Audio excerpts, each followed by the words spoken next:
Said I'm about to make history. Said I'm about to make history. Yeah.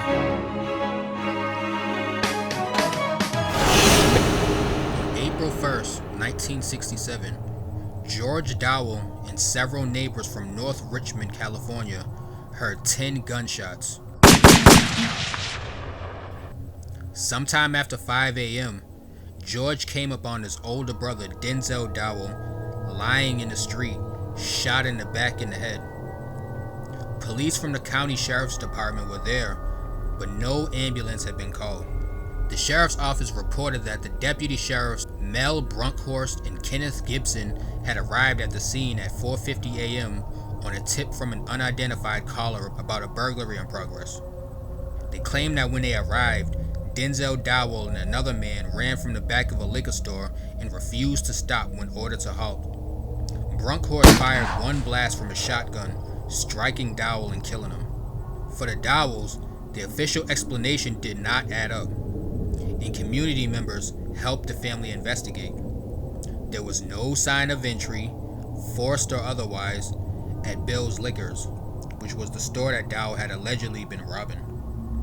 Further, the police had reported that Dowell had not only run, but also jumped 2 fences to get away before being shot down.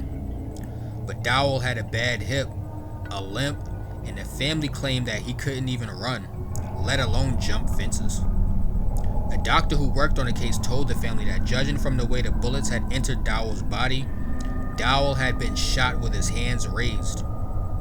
Miss Dowell publicly announced, "I believe the police murdered my son." A white jury took little time deciding that the killing of unarmed Dowell was justifiable homicide because the police officers on the scene had suspected that he was in the act of committing a felony. Outraged, the black community demanded justice. Helping North Richmond's black community demand justice for the killing of Denzil Dowell was one of the first major organizing campaigns of the Black Panther Party, and the first issue of the Black Panther newspaper, which at its height, around 1970, had a circulation of 140,000 copies per week.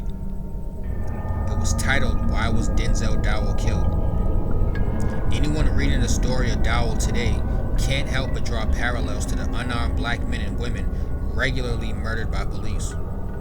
The disparity between the police's story and the victim's family, the police harassment Dowell endured before his murder, the jury letting Dowell's killer off without punishment, and even the reports that Dowell had his hands raised while he was gunned down eerily echo the police killings today that have led to the explosion of the movement for Black lives.